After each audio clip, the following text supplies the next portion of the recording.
j'ai envie de voir avec vous un petit peu l'analyse de ce qui se passe en France, de ce qui se prépare. Est-ce que vous pensez aujourd'hui que certains observateurs qui disent qu'il y aura peut-être pas d'élection présidentielle parlent avec des analyses, enfin ces analyses sont quelque part nourries par ce qui se passe? À titre personnel, je ne les partage pas. Je ne D'accord. les partage pas. Je ne les partage pas parce que le système en a besoin. Le système en a besoin et le système pense pouvoir les border sans aucun problème. Donc, il n'est pas en danger. C'est comment dire, ce qu'ils ont fait en Roumanie, ce qu'ils tentent de faire en Moldavie, ce qu'ils feront en Arménie, ce sont, disons, des mesures d'urgence de type colonial, telles que l'Union européenne, disons, les adore. Pour des pays comme la France, parce que la France, c'est pas tout à fait la même chose, parce que c'est la France qui paye. Si vous voulez, c'est la structure du Reich. Voilà, pour pouvoir faire la guerre à la Russie, il faut ponctionner 50% des richesses de la France. Ça s'est appelé Vichy. Voilà. On l'oublie, mais c'est que les Allemands ont pris près de la moitié de ce que les Français ont créé pour pouvoir payer leur effort de guerre. Là, il y a des pays qui ne peuvent pas partir. L'Italie et la France, qui sont les deux vaches à lait qui payent différemment. La France, elle est pompée à la fois par l'Allemagne de Berlin et l'Allemagne de Bruxelles. L'Italie, quasiment uniquement par l'Allemagne de Bruxelles, mais elle en est très contente. Et enfin, non, quasiment uniquement par l'Allemagne de Berlin, pardonnez-moi. Et elle en est très contente. Bon. L'Italie, c'est les plus grosses pertes. Faut être très clair. Hein. L'Italie est en train de crever sur pied. Là, la grande réussite de Meloni, vous avez vu la dernière analyse qui vient de sortir, c'est que, disons, les personnes nées à l'étranger sont aujourd'hui dans les nouvelles générations italiennes supérieures en nombre. D'accord? Donc, le miracle Meloni, c'est ça. C'est-à-dire que l'Italie va crever sur pied comme une vigne bouffée par le mildiou. Bon. Donc, l'Italie est en train d'en crever. Beaucoup d'intellectuels italiens, j'en suis via les revues de presse, sont en train de bien comprendre les chiffres, hein. Mais l'Italie, par exemple, ils ne peuvent pas la laisser sortir de leurs griffes. Ça arrêterait tout le process. La France, pareil. Donc, dans des pays qu'on peut se permettre de perdre, on va faire des trucs coloniaux.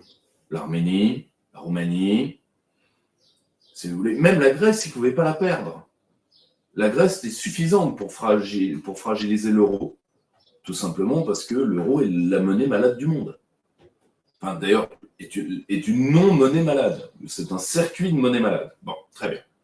Donc, la France, ils doivent l'aborder de l'intérieur.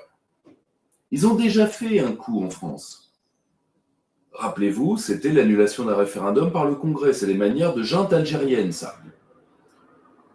Résultat, ça a fragilisé la vie politique française de manière structurelle depuis. C'est-à-dire, depuis, les Français ne blairent plus leurs élus. Tout le monde est minoritaire parce que vous avez même pas trahi, vous avez planté le peuple dans le dos. Et ça, nous sommes le 30 mai, c'est l'anniversaire, c'était l'anniversaire du 29 mai, grande date, c'est la dernière victoire du peuple français. Et ça, vous ne pouvez pas l'encaisser. D'accord? Vous n'arrivez toujours pas, vous voyez, c'était encore dans le Figaro d'il y a 2-3 jours sous la plume de De Vecchio qui est préposé à ça. Ah, quand est-ce qu'on va réconcilier les Français avec leur élite? À un moment, vous imaginez un écrivain abolitionniste, quand est-ce qu'on va réconcilier les anciens esclaves et les maîtres? Non, non mais voilà, enfin si tu veux, on n'a pas été du même côté du fouet, l'ami.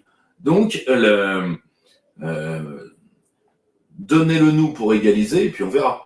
Donc, vous voyez, en France, le système doit être bordé. Il pense l'être.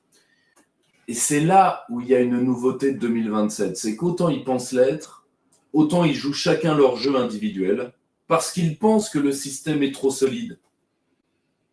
Ils n'ont toujours pas compris. Et donc, vous avez Macron qui balance de l'huile sur le feu parce que lui, l'élection du front est son meilleur plan pour revenir. Vous avez Attal qui parie, à raison d'ailleurs, sur la dévitalisation de Philippe. Vous voyez, ils jouent tous leur truc. À gauche, le flotteur gauche, on ne sait même plus qui ce sera. Le seul qui, je pense, en a pris, alors il n'en a pas pris la mesure, il a pris la mesure des conséquences de la fragilité globale sur sa boutique. C'est Retailleau. Je vous avais dit que 4 candidats du bloc central, c'était un de trop. On a fait savoir que les Républicains pouvaient se sacrifier pour la République. Vous l'avez vu. Retailleau pourrait se retirer en cours de campagne. Alors certes, ce sont des bruits savamment distillés, mais distillés par qui ? Les sources ouvertes ne nous le disent pas. Un peu de travail nous le dit. Savamment distillés par qui ? Par tous ceux qui sont déjà prêts au ralliement de droite bloc central. Alors vous en avez un qui l'a fait, c'est Darmanin, c'est déjà fait. Mais Larcher, Wauquiez, bon, alors Copé, lui, a claironné qu'il le ferait. Le problème de Copé, c'est que Copé peut dire ça, peut dire qu'il a mangé de la tartiflette à midi, c'est le même problème. C'est que Copé, tout le monde s'en fout. Tu vois, donc Larcher, beaucoup plus gros problème, dans tous les sens du terme. Wauquiez, alors le problème de Wauquiez, c'est qu'il est très loin d'être l'homme dont il a l'idée, puisqu'il a une immense idée de lui-même. Néanmoins, il peut faire beaucoup de mal. C'est d'ailleurs son seul pouvoir, c'est la nuisance. Mais, vous voyez, comme une autre partie de jeunes élus aux dents longues veulent aller chez Ciotti pour juste européaniser le front, parce que ça va être le seul effet, M. Retailleau commence à se sentir bien seul. Et Wauquiez est son adversaire principal, il se déteste. Ah, mais puis Wauquiez négocie par-dessus lui avec Philippe. C'est évident. Bon, Et puis Wauquiez s'en cache pas, parce que c'est un mauvais menteur en plus. Ce qui est drôle quand même, parce qu'il était quand même la dernière fine fleur du chiracisme, Wauquiez. Mais bon, il a été formé par Barrault, tu vois, il a été formé par ce qu'il y avait de pire. Donc, le grand problème qui se pose à nous, c'est que comme ils jouent chacun leur jeu individuel et qu'ils pensent que tout est bouclé, parce que l'Union européenne et ses principaux laquais, c'est-à-dire la magistrature, le Conseil constitutionnel et le Conseil d'État. Bon, plus l'énarchie. Bon, c'est pas rien. Donc, résultat, et de toute manière, bon, on leur a fait des fiches sur leurs principaux opposants, ils savent très bien qu'il ne se passera rien. Donc, pour eux, c'est eux le jeu. Et donc, les petits chevaux commencent à se battre dans l'écurie.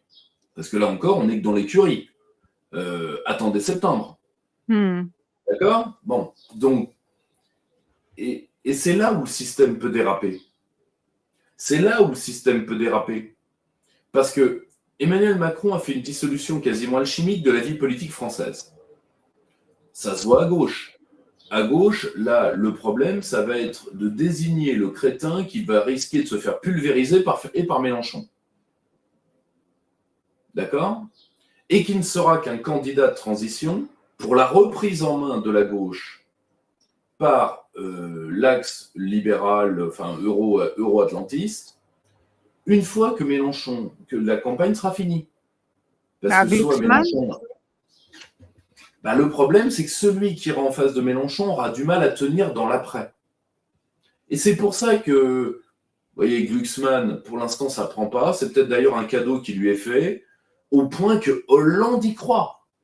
D'ailleurs, à leur place, j'enverrai le gros, ça leur permettrait d'en être définitivement débarrassé. Parce que Hollande, il va s'accrocher. Et puis Hollande, quand vous le traînez derrière vous, c'est pas un demi-poids. Donc, le souci, c'est que personne ne veut y aller. Pourquoi ? Parce qu'il y a quand même un risque très lourd que le candidat PS, ou plutôt de gauche libérale, passe derrière Mélenchon. ça n'empêchera pas leurs deux électorats d'aller au tapin. Vous savez, au nom du castorisme antifasciste. C'est la leçon des municipales. Pour la première fois, ça personne ne l'a souligné, à l'exception de mes équipes, LFI s'est rendu sans négocier. Deloglus particulièrement. Alors, il est vrai qu'il n'est pas le chips le plus croustillant du paquet, c'est indiscutable, mais au nom de l'antifascisme, il s'est rendu tout de suite. Vous voyez, il s'est rendu tout de suite. Ils n'ont rien négocié. D'habitude, Mélenchon est un âpre négociateur. Parce qu'il n'a pas été formé politiquement, il a été surformé politiquement. Vous voyez, quand vous survivez à l'ALCR, quelle bêtise j'allais dire, quand vous survivez aux lambertistes, vous passez PS, vous arrivez à survivre au Sénat PS, à la guerre des courants, vous arrivez à sortir du PS après la campagne de 2005 et à avoir un courant qui vit avec vous comme impérator depuis cette époque. N'oubliez pas, front de gauche, enfin, pas le PG, le front de gauche, le parti de gauche, la LFI, etc., etc. Et que vous êtes indéboulonnable tant que vous vous présentez. Le problème, c'est que Jean-Luc Mélenchon, je ne le vois pas refaire une campagne la prochaine fois. La prochaine fois, il aura 79 ans. Si vous voulez, il y a un moment, ça devient compliqué quand même. Or, alors on me dira, c'est un excellent candidat, il est en pleine santé. Ouais,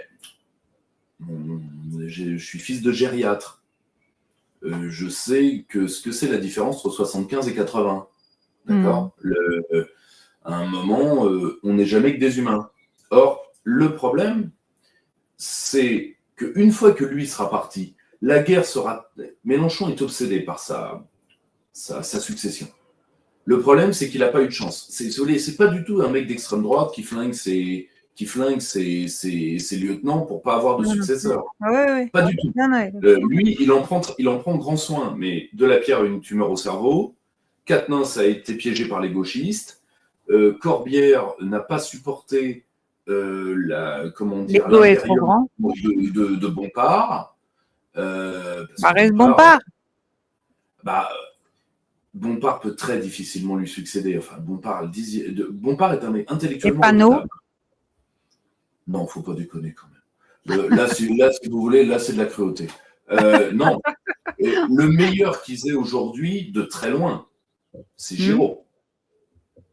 Redoutable, très bon dans ses dossiers. Le problème de Giraud, c'est sa ligne politique qui va l'auto-limiter.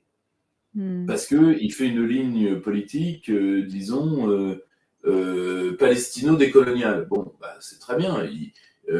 Résultat, il se coupe. Ce qui est drôle, parce qu'il maîtrise bien ses dossiers, c'est qu'il se coupe d'entrée de jeu des gens qui pourraient l'écouter. Et je pense soit il s'en rend compte et il s'en fout, soit il veut être d'une fidélité de fer à la ligne idiote qui a été insufflée par Bompard et surtout par Coquerel, et qui va d'ailleurs jouer comme un pouvoir auto-limitant.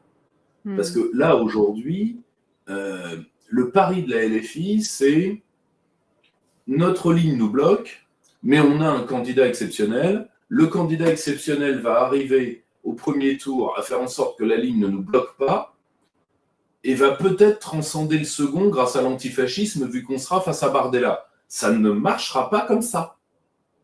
Ça ne marchera pas comme ça parce que c'est une ligne qui fait peur, mais qui fait réellement peur aux gens. Si vous voulez, c'est pas des peurs inventées comme la peur de la sortie de l'euro. Là, c'est une peur atavique. Parce que c'est de jouer avec la guerre civile, là, pour le coup, les gens ont réellement peur. Ils peuvent avoir réellement peur parce que tout simplement, ils s'entourent de gens qui sont, comment dire, si vous voulez, quand vous dites que la Nouvelle-France éliminera l'ancienne, alors ce qui est drôle d'ailleurs, parce qu'en même temps, et ça c'est Panot qui l'a dit, il n'y a jamais eu de France éternelle. Donc, s'il n'y a pas de France éternelle, que doit remplacer la nouvelle ? Non mais, Bon, elle, ça lui échappe parce que je pense qu'il y a beaucoup de choses qui échappent à Mathilde Panot, ça c'est indiscutable. Voilà, le problème, c'est que c'est la différence entre le porte-parole et l'aboiement. Donc, tous les dresseurs savent ce que c'est. Donc, le grand problème, c'est qu'ils s'entourent de gens qui menacent, qui apparaissent menaçants parce qu'ils sont menaçants. Et ça, si vous voulez, ils n'y survivront pas. Et surtout que c'est la dernière campagne du vieux. Enfin, j'aurais tendance à le penser quand même. Et surtout, il ne va pas être président à 79 ans. Enfin, si vous voulez, il va terminer à 84 ans. Après une vie politique assez exceptionnelle, c'est lui qui a la vie politique la plus lourde de tous les candidats. De tous les candidats actuellement annoncés. On pourrait avoir des surprises. Mais c'est l'un des seuls qui peut se comparer à un homme qui n'est pas tout à fait de sa génération, qui était plus âgé, mais il peut se comparer à Le Pen père, hein, facilement. Hein. Ouais. Donc, la seule chose, c'est qu'il est, comment dire, ils attendent tous pour pouvoir, parce qu'ils pensent que, comme il n'y a pas de successeur, parce que Mélenchon n'y est pas arrivé, parce que la structure de la LFI ne s'y prête pas, la structure de la LFI, Mélenchon a fait trop de concessions gauchistes, alors qu'à la base, lui, il vient de la gauche autoritaire. C'est ce qui vous explique le problème Quatennens. Hein.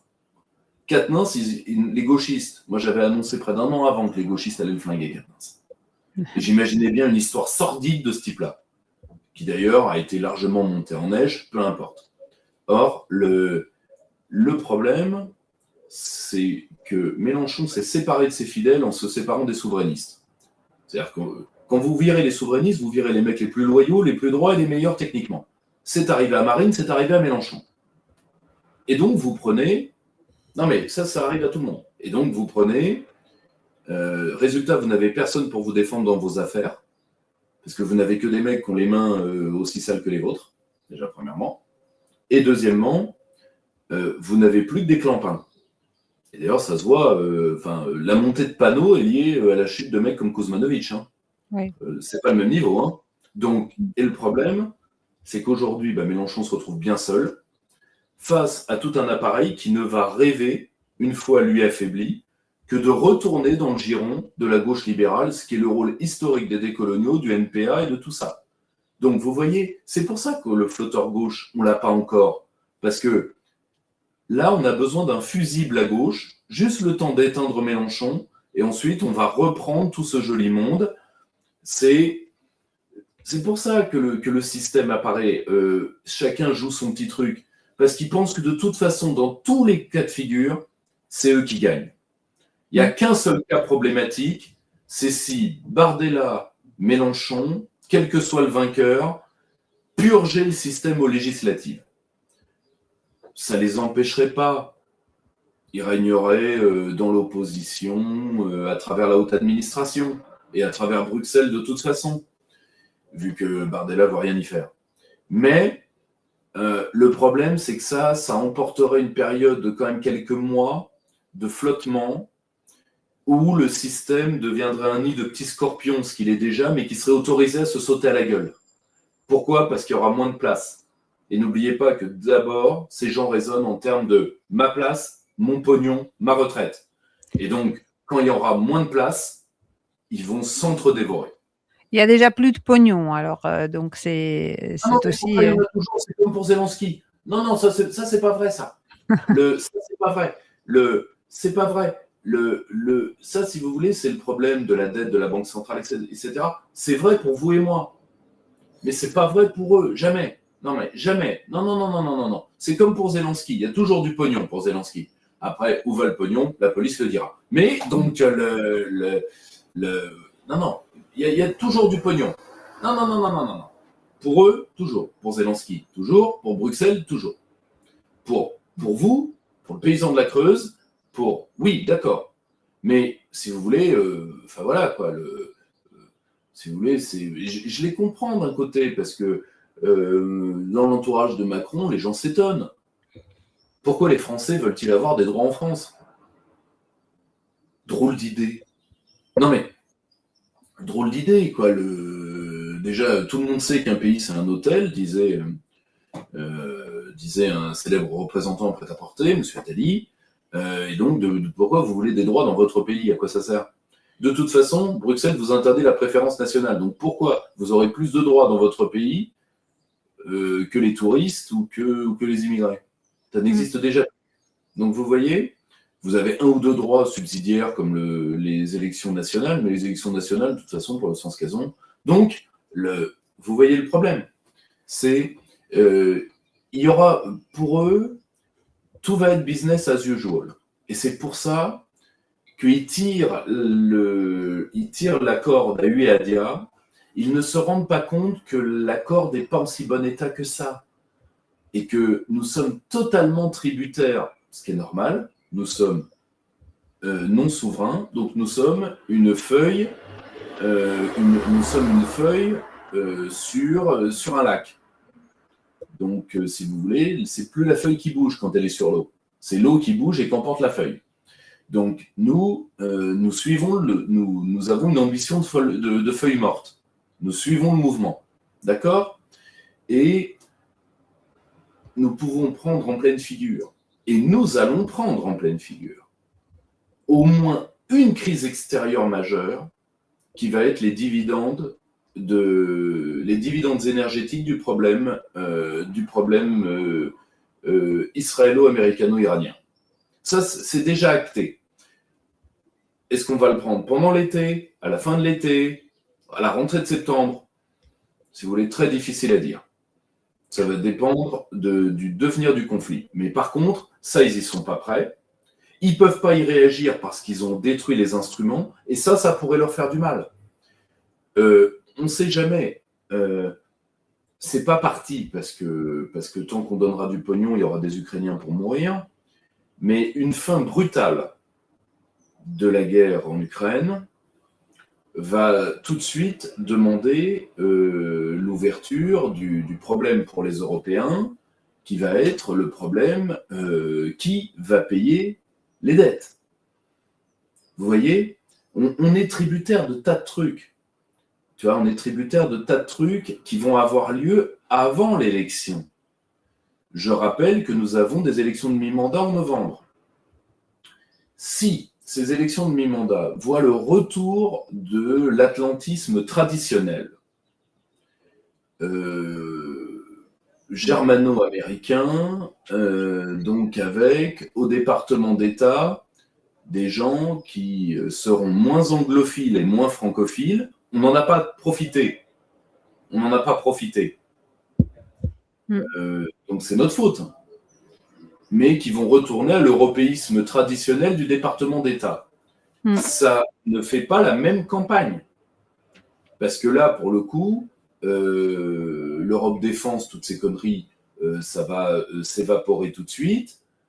Et ça va être Berlin über alles pour tout le monde. Donc, si vous voulez, vous allez Gabi qui va en rajouter, Retailleau qui va en rabattre mécaniquement, et celui qui serait propulsé par ça, c'est Glucksmann. Très clairement. Parce que lui, lui, il peut tout leur demander. Il a travaillé pour ces réseaux-là toute sa vie. Je vous rappelle que Raphaël Glucksmann a fait sa carrière en Géorgie, d'accord, en Ukraine, et on s'en rappelle moins, mais au Rwanda. D'accord, donc il connaissait. Ah bah bien sûr, il avait fait un film ignoble contre l'armée française et à la gloire du FPR et donc à la gloire de Kagame. À la gloire d'un mec qui a tué 10 millions d'Africains. Alors, tout le monde s'en fout, mais quand même. Voilà ce que c'est, Rafi. D'accord. Et d'ailleurs, c'est aussi peut-être pour ça qu'il se méfie à pas trop l'ouvrir. Parce qu'il y a au moins un homme politique qui connaît très très bien le dossier et qui peut lui envoyer un scud méchant, c'est Mélenchon. Oui. Parce que Mélenchon, sur les Grands Lacs, il a toujours été propre, lui, contrairement à d'autres. Hein. Donc, c'est pas pour en dire du bien, c'est que moi, je suis analyste, j'ai pas le droit de prendre que les faits qui m'intéressent. Donc, enfin, que les faits qui m'arrangent. Or, le souci, c'est que Ça aiderait Glucksmann, qui, comme vous le voyez, a du mal à décoller pour une seule raison. C'est qu'il fait une campagne qui ne passera pas le périph' pour l'instant. Il fait une campagne parisienne. Enfin, il a le même problème que Sarah Knafo. C'est-à-dire, comment passer le périph'. Parce que quand ils sortent le bord du périph'. Mais y a-t-il des électeurs après le périph' pour ces gens-là? Déjà, premièrement, c'est une bonne question. Mais deuxièmement, le problème, c'est que c'est peut-être pas la peine, à chaque fois qu'on sort du périph', de faire rendez-vous en terre inconnue. D'accord? Je ne sais pas si vous avez vu ce truc colonial à souhait de monsieur Attal, qui est allé, je crois, dans l'Aveyron pour goûter des spécialités locales. Alors, heureusement qu'il s'était fait vacciner avant, parce que.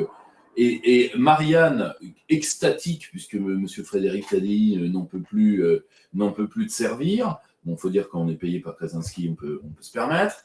Il a dit Attal s'enfile de la Ligo, bien piètre choix de mots. Donc, non mais vous voyez le problème, c'est que il arrive en province, on a deux doigts du gouverneur colonial. Bon, donc il manque plus que les chaises à porteurs, et ça y est, on est au doux temps du Maharaja saluant le gouverneur des Indes. Bon, donc c'est malaisant au possible. Et ça, si vous voulez, c'est ce qui... Ça va poser ça leur pose un véritable problème, c'est parce que pour faire oublier la haine viscérale et le dégoût quasiment physique que Macron a des Français, on a fait 17 000 articles de presse, je vous le rappelle. Or là, le problème, c'est que pour l'instant, il n'y a personne pour les payer. Le pacte de corruption jusqu'à plus ample informé n'existe plus, pour l'instant. Pourquoi ? Parce que je pense qu'il n'y a plus comme il n'y a plus d'ordonnateurs, il n'y a plus de maître de table. C'est-à-dire que, si vous voulez, quand vous réunissez des gens qui ont énormément d'argent, premièrement, vous devez en avoir moins qu'eux, mais ils doivent vous faire confiance quand même. C'était le grand privilège de Pierre Berger, qui était un homme, en termes de richesse, de second rang, enfin, par rapport à Niel, par rapport à Niel, Pinault et Arnaud, mais qui a su les persuader. Ce type d'homme rond, cruel avec les faibles, mais servile suffisamment avec les forts pour que les forts aient réellement confiance en lui, suffisamment pour le suivre avec du pognon. La confiance chez ces gens-là, c'est est-ce que je mets du pognon sur lui ou pas ? On est d'accord. Et ça s'arrête avec ça. C'est-à-dire qu'en dehors du pognon, ils ne vous font pas confiance. Mais le pognon, c'est quand même important pour eux.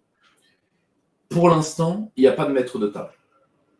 Donc, il n'y a pas une grande lessiveuse. Là, on essaye avec Attal, mais ça ne prend pas. C'est le problème, c'est que le système ne fait que des tours qu'il a déjà fait. Au 8e lapin qui sort du même chapeau, ça vous impressionne déjà beaucoup moins. Nous sommes d'accord. Et vous voyez, le problème, c'est qu'il continue comme avant et que cette campagne peut avoir un accident extérieur. C'est d'ailleurs à souhaiter, parce que sinon, ça va être Waterloo morne pleine. Attal, rappelons la crise des agriculteurs, les bottes de foin, ça lui avait porté, plutôt malheur aux yeux d'Emmanuel Macron. Donc il l'a éliminé très vite parce que fallait pas. Alors, n'oubliez jamais le sociogramme. C'est-à-dire que pour eux, que les paysans français, qui sont le type de Français pour lequel ils ont le plus de mépris et que les militaires. Parce que plus vous êtes Français, plus ils vous haïssent. Ouais. Or, il n'y a pas plus Français que les paysans français. À un moment, c'est la profession pour laquelle ils ont le plus de mépris. Si vous voulez, ils n'ont pas de mépris pour le dealer. Ils n'ont pas de mépris. Pour le dealer. Ils n'ont pas de mépris pour les réseaux de prostitution. Ils n'ont pas de mépris pour ça, déjà, premièrement, parce qu'ils utilisent les deux. Mais Pierre-Yves, c'est les gens de service, service à la personne pour eux. Voilà, c'est des gens de service à la personne. Mais les paysans,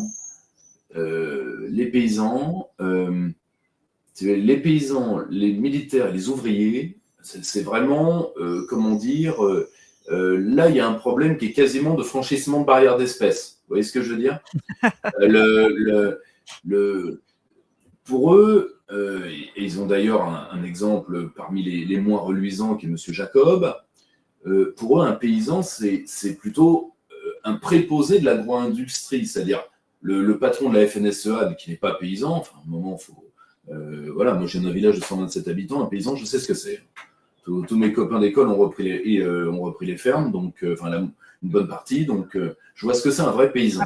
À part Jacob, il y avait aussi Lassalle, Jean Lassalle. Oui, mais Lassalle, il n'a jamais été en cœur de système à cause de ça.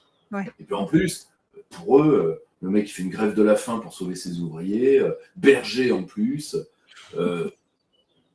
Si tu veux, c'est pour ça qu'il les faisait rire. Tu vois, par contre, ce qu'ils aiment, c'est par exemple comme le patron de la FNSEA, qui est un préposé de la grande industrie. Donc, préposé de l'agro-industrie, pour eux, c'est un vrai métier. Les paysans, non. Donc, ils font très bien la différence, vous inquiétez pas. Ils utilisent la FNSEA pour justement que la FNSEA est pro-Mercosur, c'est pas pour rien. Hein. Donc, le problème, c'est que pour eux, c'est toujours le souci. Il y a le cercle de la raison et il y a les indigènes. Point. Donc, il ne faut pas en sortir parce qu'ils n'en sortiront pas de cette pensée-là. Et donc, n'oubliez pas le sociogramme, parce qu'entre Attal et Macron, ce n'était pas le problème de la crise paysanne. Parce que pour eux, bon, voilà, les indigènes se révoltent, grand bien leur face. C'est le problème qu'ils avaient entre eux, c'est-à-dire Macron voulait l'élection parce qu'il voulait envoyer le front à Matignon pour les envoyer dans le mur, et Attal, lui, il était bien sur son siège. Enfin, il a fait le plus beau dépassement de compétences pour un poste de l'histoire de la vie politique française. Non, mais attendez. Et deuxièmement, il fait partie de tous ces gens il veut vivre du système jusqu'à sa mort. N'oubliez pas, mon pognon, ma place, ma retraite. N'oubliez jamais ça. Là, avec eux, pour penser juste, il faut penser bas, si vous voulez. C'est plus intéressant de commenter un mec comme Soros. Parce que Soros, il a une pensée. Là, il n'y a pas de pensée. C'est ma place, mon pognon, ma retraite. Donc, et si tu mets le front, tu nous mets en danger. Et c'est là où Macron, parce que Macron ne supporte pas qu'on lui résiste, Macron surréagit quand on le met en face des problèmes de sa stratégie. Rappelez-vous, le premier qui est tué comme ça, c'est Colomb. Et pourtant, Colomb lui rend un service inestimable. Il lui dit « Je dirige depuis 30 ans toute l'agglomération lyonnaise. » C'est un état de fait. Or, quand vous contrôlez Lyon, vous contrôlez en fait tout ce qui dépend de Lyon. C'est l'un des plus beaux coins d'information de France. Si vous voulez, c'est l'une des villes les plus importantes à dominer. Il dit à Macron, des forces populaires se joignent contre toi, de ce qui me revient. En réalité, il voit naître les gilets jaunes. Macron le sait. Et Macron ne supporte pas qu'on le mette en joue, parce qu'évidemment, Jupiter ne peut mal faire. D'accord ? C'est la réalité qui se trompe, mais c'est certainement pas lui. Hein. Donc, résultat, Colomb va le comprendre tout de suite. Il va comprendre que le roi Soleil courroucé va le foudroyer. Il le dira d'ailleurs. Il le dira. Il dit maintenant, pour moi, c'est fini. Il avait raison. Le problème, c'est que Macron, c'est ce qui le rend d'ailleurs le plus violent. De toute l'expérience que nous avons de lui, c'est quand, parce qu'il pense que son cerveau va plus vite que celui des mortels, et donc que son intelligence himalayenne ne peut pas être prise en défaut. C'est quoi comme syndrome, ça ? Ben, c'est le syndrome du premier de la classe chéri par maman. Vous en tirez les conséquences que vous voulez. Donc, et comme il y a eu un véritable problème dans le développement psychique de cet homme, C'est-à-dire que c'est quand même un grand ado cruel. Si vous voulez, il a vraiment la cruauté des adolescents. S'attaquer aux faibles, etc. Il a cette cruauté-là. Et comme il ne peut pas mal faire, alors que, comment dire, et qu'il n'est que ruse avec les forts et que cruauté avec les faibles. Parce que c'est d'ailleurs pour ça qu'il est si mauvais négociateur international, c'est que dès qu'il est face à plus fort que lui, il plie. Et je dis bien plus fort que lui. Je dis pas plus fort que la France. Parce que la France n'existe pas là-dedans. Et c'est pour ça qu'il plie mécaniquement. Face aux Américains, il plie. Face à tout le monde, il plie. Mais tout simplement parce qu'il ne porte pas le pays, si vous voulez. Les hommes d'État dans le temps, quand vous parliez au général de Gaulle, d'ailleurs, le général de Gaulle lui prenait ça au pied de la lettre. Un jour, dans une discussion avec Churchill, il répond « Ça fait 1500 ans que je vous le dis ». C'est une phrase que seuls les idiots peuvent prendre qu'elle n'a pas de sens. Quand il dit « je », il parle de la France. Et c'est pour ça qu'il dit « ça fait 1500 ans que je vous le dis ». Vous voyez ? C'est ça les deux corps du roi. C'est ça la vraie puissance. C'est quand vous savez que vous avez un millénaire sous les gants. Sinon, vous n'êtes que vous-même. Et quand on est Gabriel Attal, Emmanuel Macron, Bruno Retailleau ou Raphaël Glucksmann, on est bien peu de choses. Donc vous voyez le problème. C'est que ils sont tous en dépassement de poste. Parce que la France est tombée jusqu'à eux. C'est pas eux qui se sont hissés à elle. Vous voyez ? Et eux, ils pensent qu'ils se sont hissés à quelque chose. Non. La France est tombée jusqu'à ces mecs-là. Et donc, ils sont très contents et donc ils pensent que maintenant, le système va continuer tel quel. C'est normal. C'est tout à fait normal. Pierre-Yves, j'ai une question qui peut-être, on est passé à côté, mais je suis sûre que vous êtes penché sur cette question et que vous avez suffisamment aujourd'hui de retours d'analyse. Philippe de Villiers, le camp, aujourd'hui, la situation, comment vous la voyez du côté camp patriote souverainiste qu'on va élargir jusqu'à RN, qui n'est plus souverainiste, on le sait, mais comment vous voyez aujourd'hui notre camp à nous? Le problème, si vous voulez, le souci, c'est que tant que le Front arrivera à faire croire aux gens qui votent pour lui, le souci, c'est que, comment dire, là, le Front est dans un optimum, donc il ne peut que descendre. Quel est l'optimum ? Et je ne dis pas ça à titre de pourcentage électoral. Pourcentage électoral, il peut grappiller un peu, même si je ne vois pas, vu qu'il n'y a pas de signe avant-coureur de sortie de l'abstention, il n'y a pas de signe avant-coureur. Nous n'avons aucune donnée sur des ruées de gens qui vont se mettre sur les listes électorales. Nous n'avons rien de tout ça.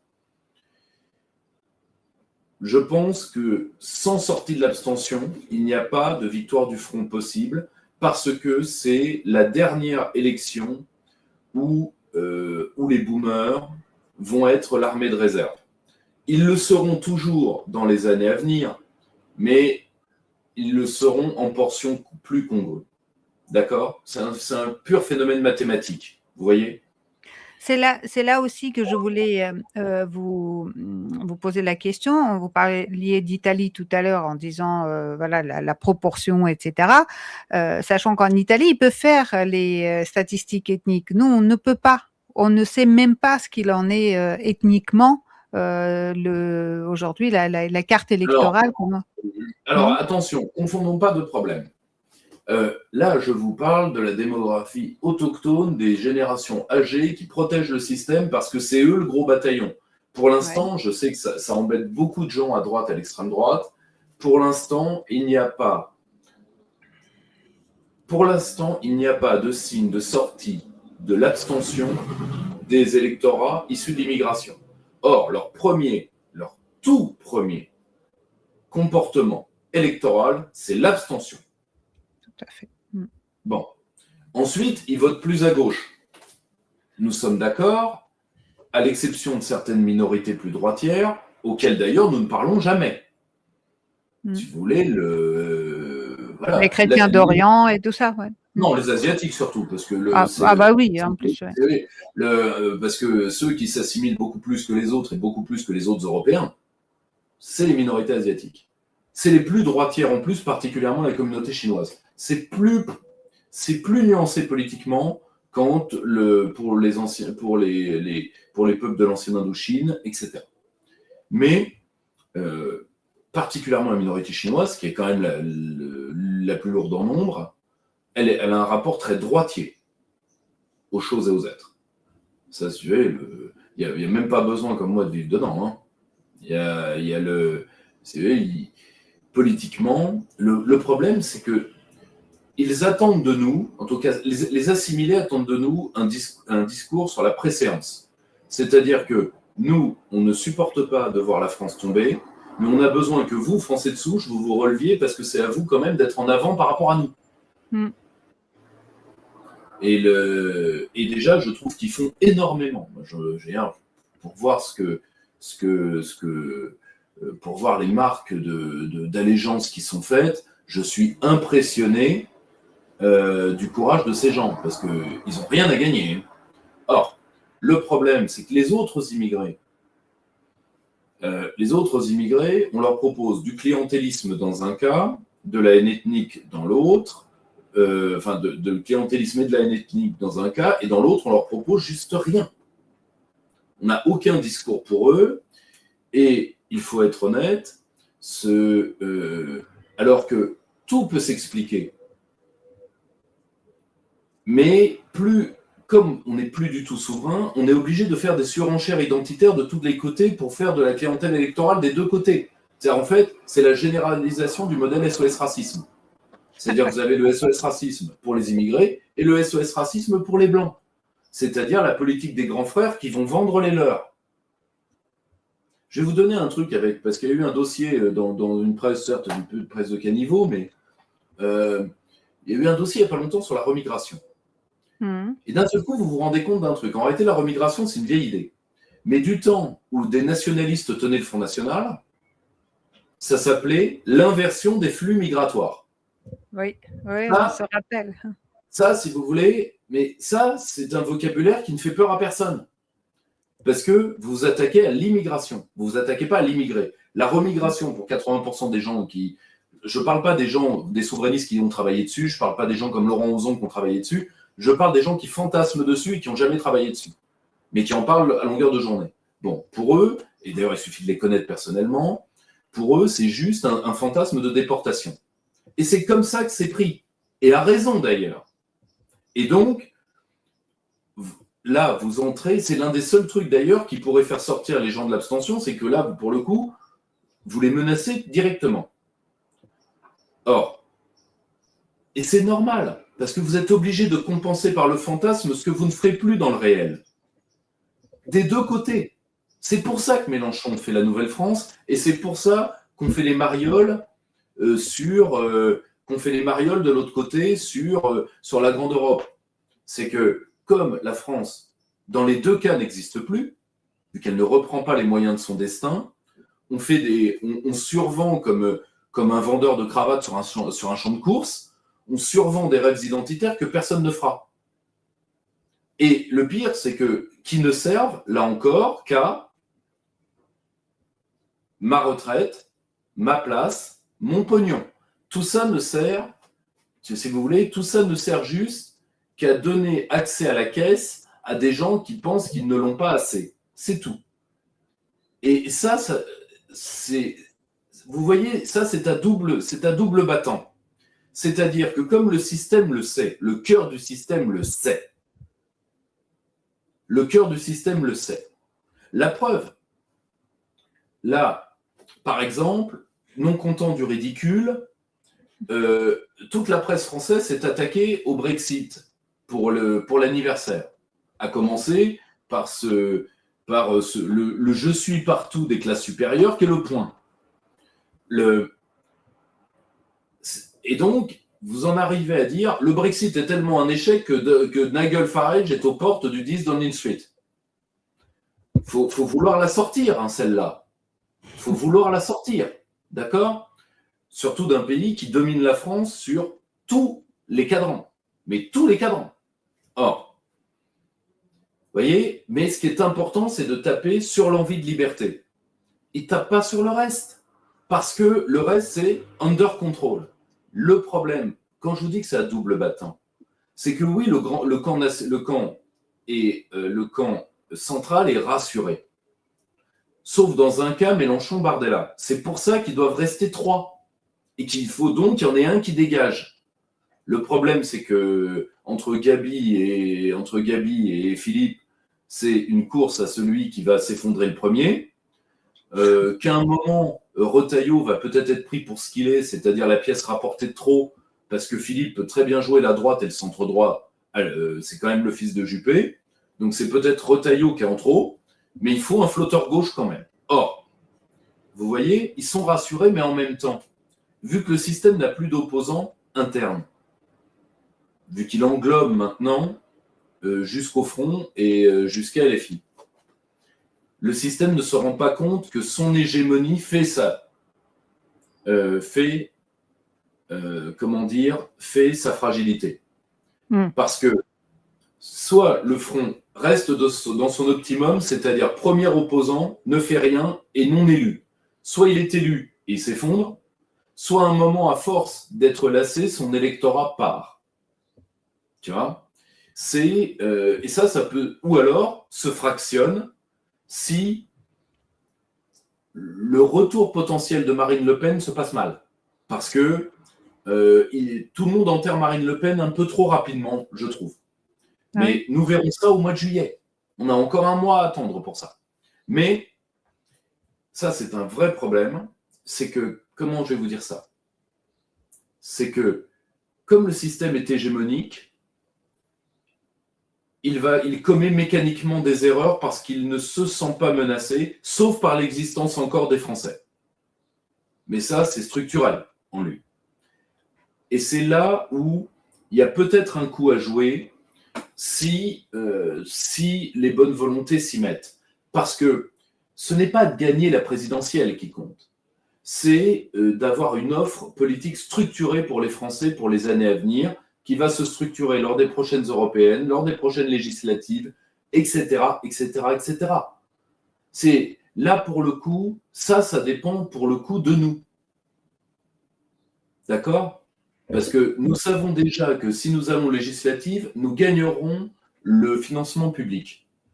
Donc nous aurons les moyens de continuer le combat. Si on y va. Si on y va. Et encore plus si nous y allons groupés. Là, le problème, c'est toujours le même souci, c'est ce qui a lassé beaucoup de gens, mais c'est ce qui a lassé beaucoup de gens, mais qui sont lassés des personnes, qui ne sont pas lassés des idées.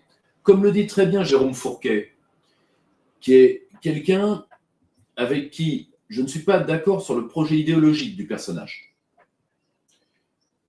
Mais il est, après Stéphane Rosès, l'un des lourds intellectuels qui est sorti du milieu des sondages, il faut être totalement honnête.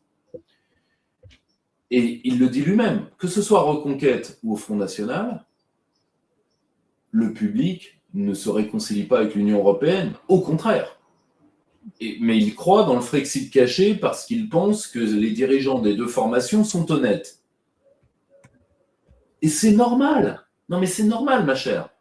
Vous parlez de gens qui viennent de l'électorat populaire et qui se sont, pour beaucoup, qui ont vécu la trahison du Parti communiste. Et l'homme, comment dire, même si cet homme leur a menti pendant toute sa carrière, mais ne les a jamais trahis, c'est Jean-Marie Le Pen.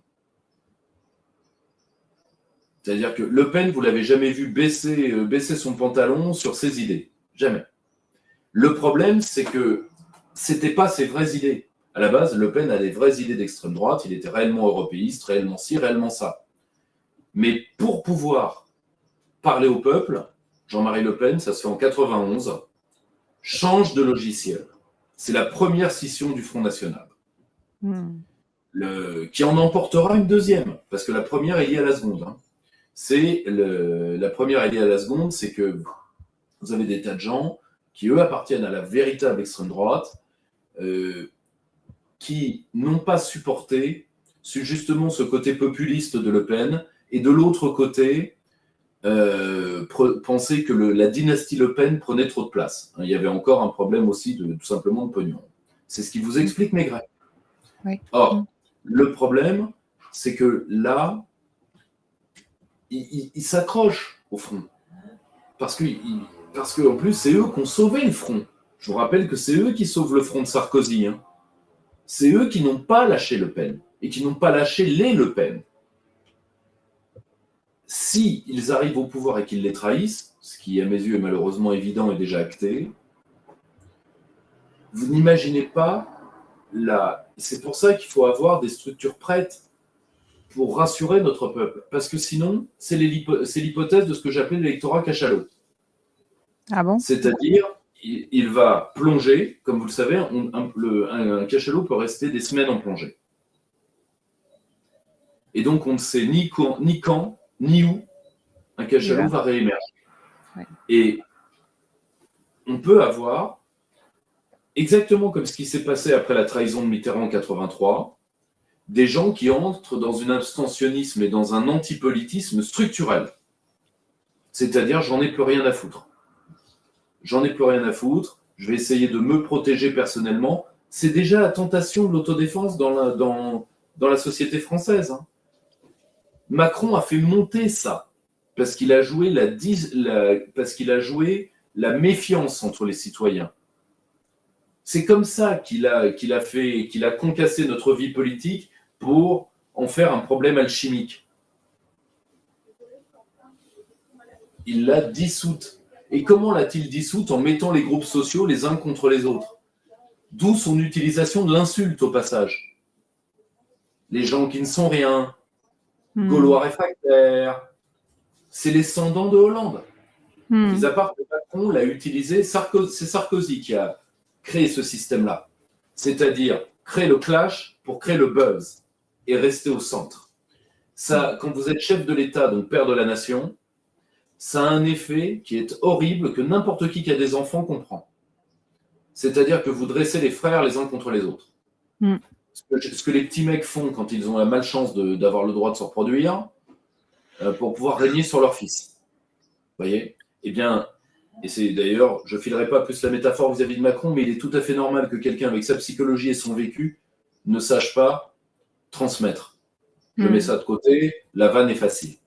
Donc, c'est une rime pauvre, je vous la laisse. Mais, vous voyez, personne ne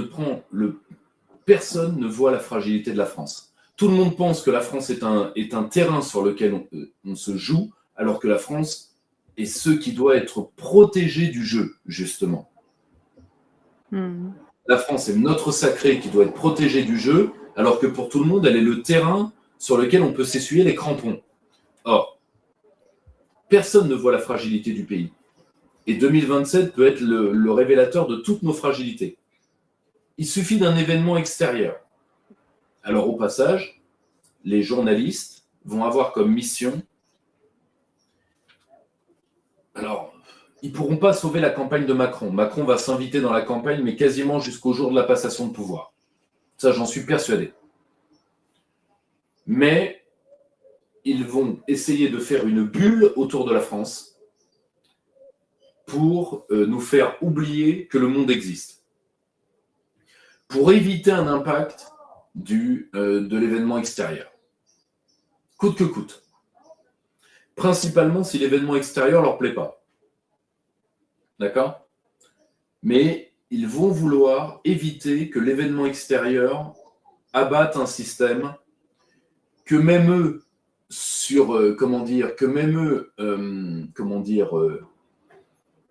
surjouent et pensent plus puissant qu'il n'est. Mais comprenez-les.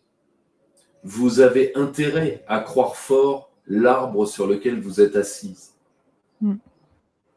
Parce que sinon, vous dormez très mal la nuit. Vous voyez ce que je veux dire? C'est un confort. Or, la France est fragile, extrêmement fragile.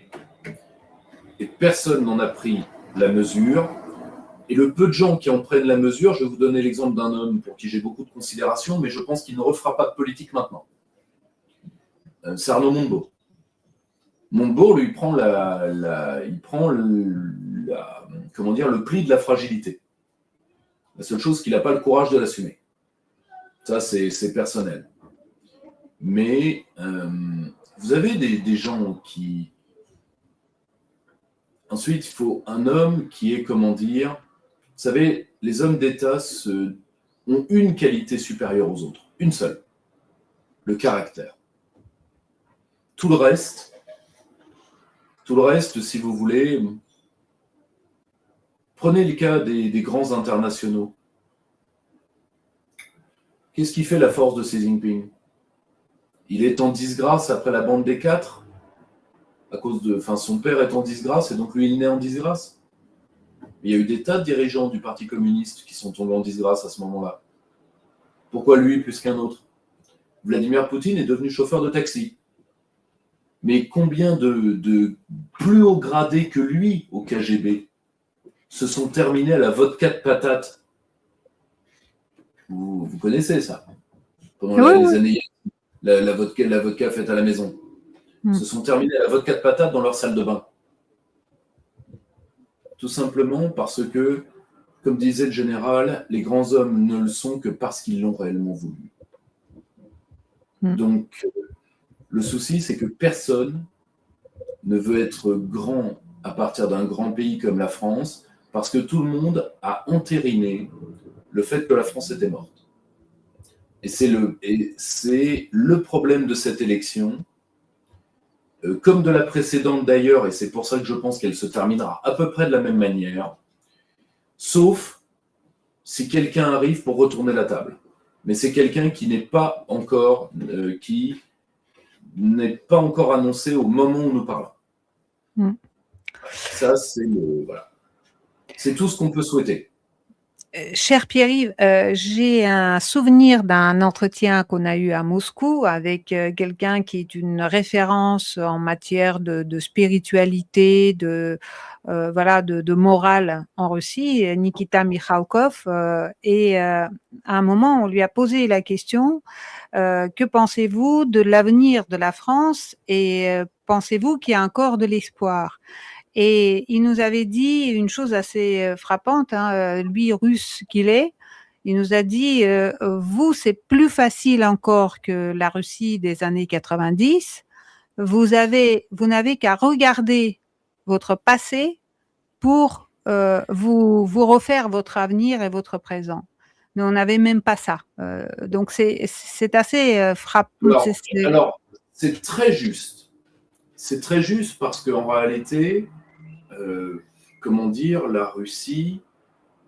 la Russie essaye d'avoir une voix russe en dehors de la violence atavique des grands modernisateurs. Le problème de la Russie, c'est vraiment un problème historique, c'est que soit elle est modernisée par des gens très estimables, mais très brutaux, ce qui est normal, c'est un État immense. Quand vous êtes à Moscou, pour être sûr que le mec est à Vladivostok vous obéisse, il faut plutôt avoir des muscles, parce que le mec à Vladivostok n'a pas à vous obéir. D'ailleurs, il est couché quand vous êtes levé. Voilà, vous voyez ce que je veux dire.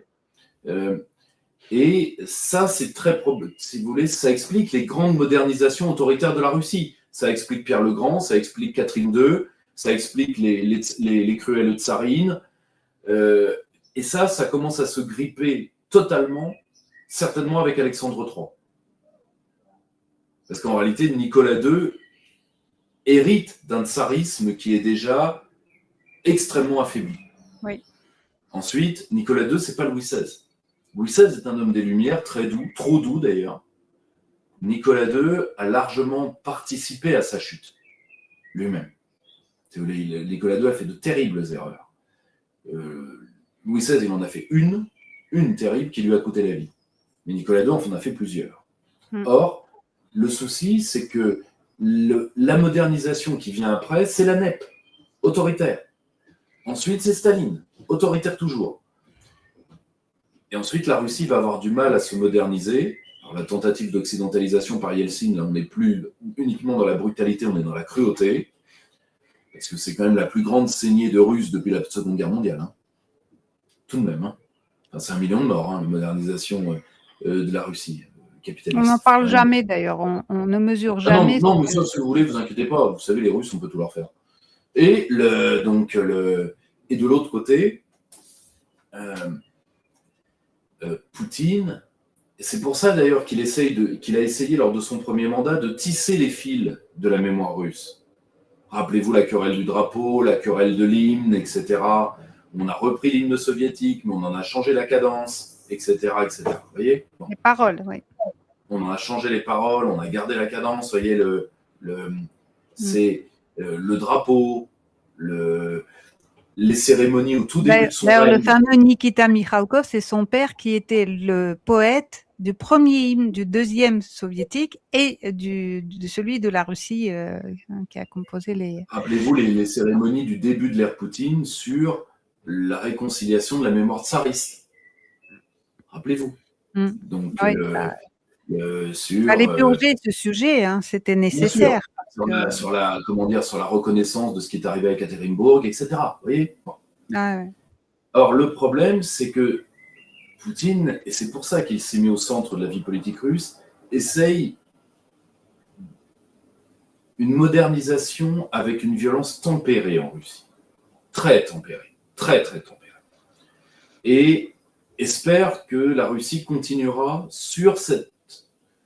Parce que Poutine, et c'est la fin du post-soviétisme.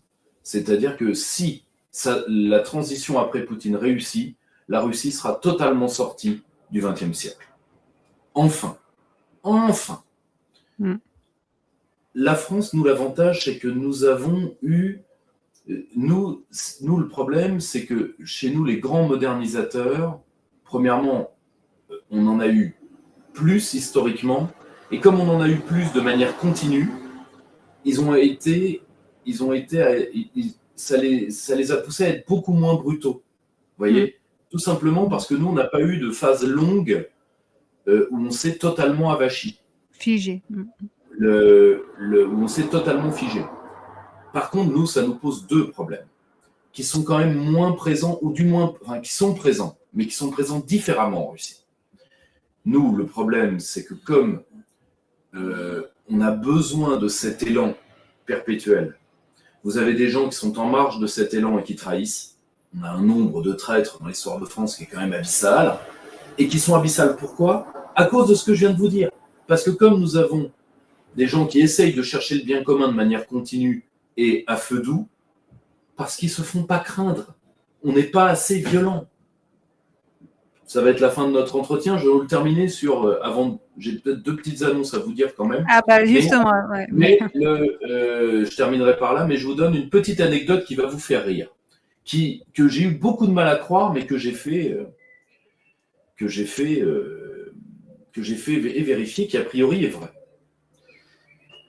Louis XV convoque un de ses meilleurs ministres, qui est un homme remarquable, qui est Choiseul. Il lui dit, je suis très très embêté, un homme que j'ai gracié, qui avait tué un homme, il a été condamné à mort, ce qui était justice, je lui ai sauvé la tête, en espérant qu'il se fasse pardonner et qu'il rentre dans le droit chemin, il a retué.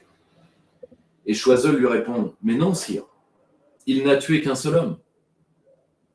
Ceux qu'il a tués depuis votre pardon, c'est vous qui les avez tués. Et c'est... quand on est très proche du roi de France, on a plus de liberté de parole et d'esprit que ce qu'on veut bien dire aujourd'hui. Or, le problème, c'est que nous, à l'exception de Richelieu, qui est le seul dans notre histoire à avoir vraiment serré le poing, nous, on a eu des mecs qui ont été trop gentils. Il n'y a pas de Cromwell français, ça n'existe pas. Nos amis anglais ont pu avoir la modération et la violence. Nous, on a choisi que la modération. Et résultat, C'est pour ça qu'il n'y a pas eu d'épuration en 1945. C'est aussi, nous sommes trop catholiques pour le faire. On ne se l'avoue même pas nous-mêmes. Mais c'est à cause de ça. Et le problème, c'est que celui qui va devoir moderniser la France maintenant, ce n'est pas les problèmes intellectuels. Toutes les idées, on les a, tous les hommes, on les a, on a tout. Tout. Est-ce qu'on aura la brutalité pour le faire? C'est-à-dire, grosso modo, là, et c'est pour ça que les pays émergents et les grands émergés sont nos exemples. Parce qu'ils ont pu rechercher la modération et la brutalité dans le même mouvement. Particulièrement Xi Jinping et Poutine. Mais c'est également le cas de Modi. Mais, si vous voulez, le gaullisme est plus brutal que ce qu'on pense. Le problème, c'est qu'en France, on peut être doux avec le peuple et brutal avec les grands. Et c'est ce qu'il faut être. Nous, aujourd'hui, on est cruel avec le peuple et on est doux avec, ce qui nous sert de grand. Vous voyez, c'est la vraie question. La vraie question de notre avenir, c'est-à-dire, c'est pas la possibilité du renouveau français. C'est prendrez-vous le risque de la brutalité nécessaire pour le faire? C'est la seule question qui varie. Et pour l'instant, dans la vie politique traditionnelle, la réponse est unanimement non.